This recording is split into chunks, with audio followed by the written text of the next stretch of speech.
Hello and welcome to the Villa Park podcast. It's me, Rich, and I'm back with another Transfer Talk Roundup show. We've got a fair few players to bring you that have been linked to Aston Villa over the last couple of days. 2 or 3 of the usual highly rated players across Europe that we know Aston Villa like to try and get their hands on. A link to a one-to-way Premier League castaway, shall we say, and also news of a player potentially leaving Aston Villa. So before we get into it though, please do hit that like button. Please hit the subscribe button. Help us on the road to 6,000 subscribers. We are very, very, very close to hitting that number. So please do like and subscribe and get your comments and your thoughts on these latest players to be linked to Aston Villa. So let's start with it. Alejandro Garnacho. Now, that is a name who probably stirs up a fair few opinions around Aston Villa fans, around Premier League fans, and also around Manchester United fans. Hasn't had the best of times over the last couple of years at Man United, a player who really does divide opinion from not only game to game, probably minute to minute. Sometimes he does something brilliant. Sometimes he does something terrible. And I guess he sometimes is his own worst enemy. You know, there's been talk about his attitude, whether that's an issue, talk about his arrogance, talk about his overconfidence, talk about his attitude on the pitch, whether he works hard enough, whether he plays for himself or whether he plays for the team. But you can tell there's ability there. You can tell there is a player there. And at only 20 years of age, could he be someone that Unai Emery could see himself turning around? You know, he's a talented winger, been at Manchester United since 2020, was at Atletico Madrid before that, has played 93 times in the league for Man United and scored 16 goals, has represented Spain at under 18 level, but then switched to his native Argentina, where he played for the under 20 side and then has 8 full caps.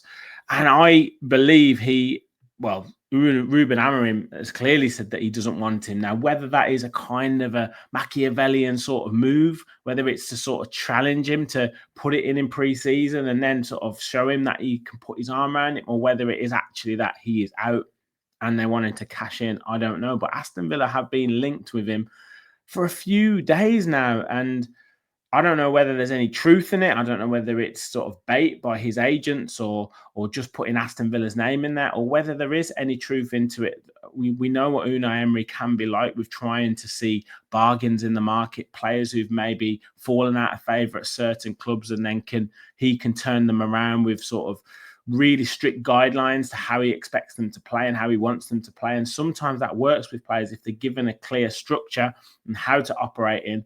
That's where players can thrive. Now, for me, I'd say there's too much baggage. There's too much trouble with a player like Garnacho. But I have seen on social media lots of Villa fans saying, go for it, go for him. He's got clear ability. Let's have a look at his SofaScore ratings and where he operates, because, you know, like I said before, there is a player there, 20 years of age, can play left wing, right wing, can play attacking midfield. He's got his strengths as high pressing there. And as you see there, he's mainly operated down that left-hand side, cutting in on his right foot. Has 23 starts, 36 appearances, has scored 6 goals in the Premier League this season, missed 14 big chances, 4 from inside the box, 2 from outside the box, 1 with the left foot and 5 with the right foot, and 2 assists with 4 big chances created, 88% accuracy in his own half with his passes and 75% in the opposition half. Obviously, looking at that, not too many interceptions or tackles per game, not his game. Ball recoveries at 3, so maybe wanting to work in a little bit harder there. And Jules won at 38%, would probably want him, like I say, to work a bit harder on that left-hand side or right-hand side. And certainly if he's wanting to get into an Unai Emery side, he'd have to operate like that and do that. But we're in need of a winger. And could Unai Emery see a bargain in the market for someone like Garnacho who he can turn around? For me, I think when you look at what happened with John Duran and how Unai Emery tried to get a tune out of him and get him to understand how the team operates and how to operate himself with his personality within the team, and ultimately had to say, look, I can't work with him, because as great as John Duran's ability is, when you have a brilliant player, if everyone around him doesn't like him within the squad, then you have to get rid of that bad apple. You have to, because it'll rot the rest of the whole squad. And look, I love John Duran. I thought he was a brilliant player and had some brilliant moments, but I think there was a collective weight lifted off the shoulders of the squad when he moved on, and then we brought in Rashford, we brought in Asensio and other players, and look at how we improved the squad and improved our results. So would someone like Garnacho bring that element into the team, or would it be a fresh start for him? You guys let me know your thoughts in the comments. For me, probably a no. And I think that, like I said, for those reasons. But let me know your thoughts, because as I said, I've seen a lot of people say at 20 years of age, there's still a player there. There's someone who Emery could get hold of, and there is ability in those boots. So you let me know your thoughts. Could Garnacho make his name at Aston Villa? Now, we've seen left backs again linked to Aston Villa when we need a right back. We need a right back, but we've seen us linked with Adrien Truffert of Rennes, a 23-year-old left back, and has played for Rennes 150 times in the league since 2020, scoring 7 goals. Has 1 cap for France and has represented France right from under 18 level all the way through. So clearly got a good pedigree, clearly very highly rated. And it looks like we are raiding or certainly looking at the French market for players. You know, we've seen us linked with numerous players from French teams at the moment. So maybe that's where the money and the value is, because we see lots of talented players in this league. So left-sided defender, can play left midfield, gets up and down that left-hand side. Obviously, we've got a history with French left back with Lucas Dean. Is he on the way out? Is Ian Matson going to be then the number one? Does he need someone to compete with him?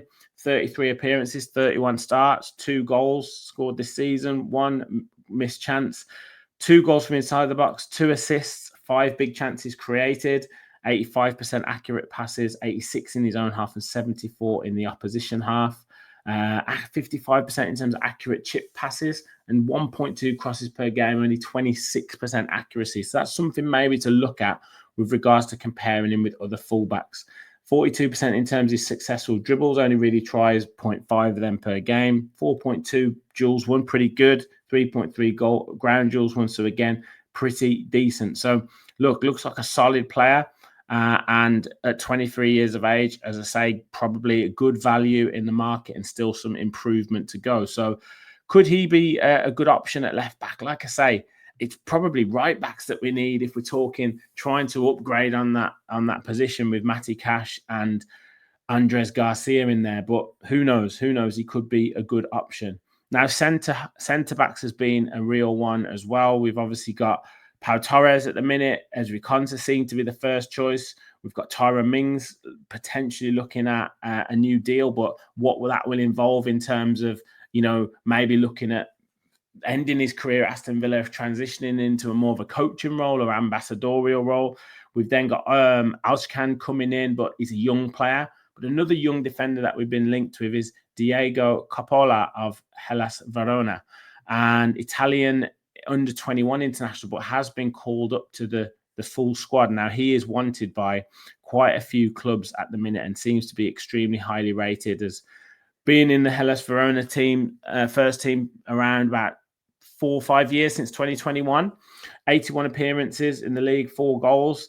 And as I say, has represented Italy from under 18s through to under 21s and has been called up by the first team squad and looks a really highly rated player.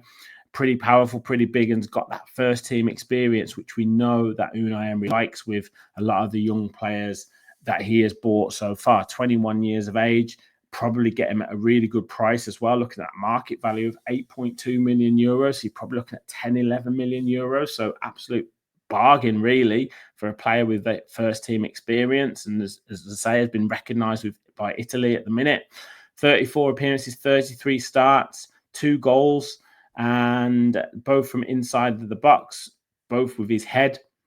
So we need goals from set pieces, definitely. 81% passing accuracy, 91% in his own half, which is where the majority of them would be. 63% in his own half, 38% in terms of accuracy of long passes. Has been a part of 8 clean sheets, so that's not too bad at all. 2.1 interceptions, 1.9 tackles, 2.6 ball recoveries, doesn't get dribbled past too much, and 5.7 clearances per game. So we know how defenders are lauded in Italy and how much they like to clear balls and get blocks in and get tackles in. So could be a really, a real sort of throwback to maybe an old-fashioned defender who can play with the ball at his feet as well. We're seeing these types of defenders coming back, no-nonsense defenders, big, strong, powerful, but can play a bit, but know when to mix it, know when to just get rid of it, know when to put it into rosette, know when to put a big tackle in.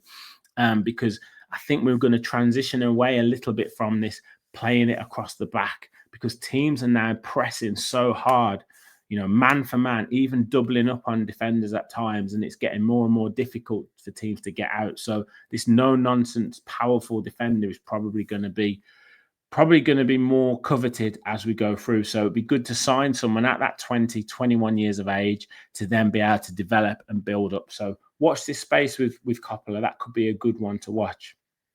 Now, we're also linked with a defensive midfielder, and we've seen these types of players linked quite a few times. I talked about Diarra, I think, from French club the other day, and 1 or 2 others that we were linked with. And this time it's Yunus Musah of AC Milan.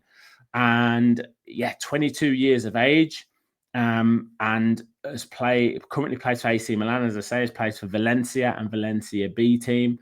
Has quite a lot of experience for 22 years of age. 59 appearances already for AC Milan, had 94 for Valencia, scoring 2 goals. Has represented England from under 15s through to under 18 level, and then moved in allegiances to the USA, where he's had 47 caps and scored 1 goal. And I think I remember a bit of furore about this player a few years back before he chose USA. I'm sure I remember this. And he obviously didn't take the cap with England and then went to the USA. And I think that was the case. People might be able to let me know what happened with him in the comments, but certainly he has quite a lot of experience now and has represented USA for a number of games. Has played for AC Milan, as I say, this season, 29 appearances, 19 starts, so probably more so off the bench, can play central midfield or defensive midfield. But look, interestingly, operates on that right-hand side in that channel as well. And this is what I'm talking about with Boubacar Kamara. Is there uncertainty around him? Are we looking at potential players that will come in and fill that void? Obviously, Yuri Tillemans, and if he stays fit, Amadou Onana would be the first choice midfield, should we lose someone like Kamara. But then would we sign another midfielder behind them to push them and to learn and come in off the bench? And someone like a Musah, this player here, would potentially be that option.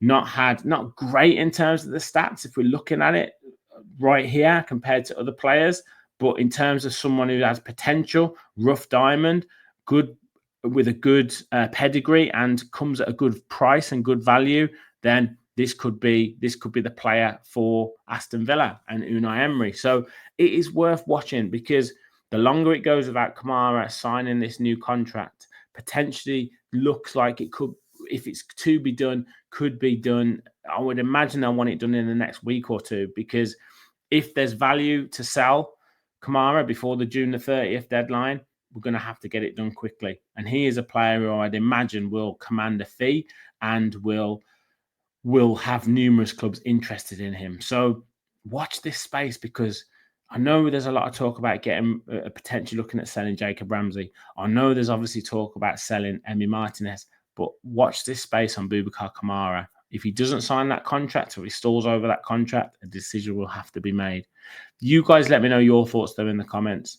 And finally, it looks like Emi Buendia is wanted by Leeds United. They are still interested. I think they showed interest last summer. They showed interest in January as well. He obviously went to Leverkusen on loan. They decided not to take up the option to sign him. But it's around about £17 million. And I think that'd be a good price and a good player for Leeds to probably go for. Knows the Premier League, experience, creative, and if he can stay fit, they've got themselves a really good player and wish him all the best. It hasn't quite worked out from Aston Villa through not quite hitting his form. Also injuries a couple of times, never quite getting his rhythm, and had a really, really bad injury that we're really glad that he came back from that at the start of this season. And it's been good to see him get some minutes on loan at Leverkusen. But yeah, I don't think he would push to get involved in the first team with Aston Villa. So probably a move would be better and Leeds would be an ideal club. And for 17 million, I think that's good money for Villa.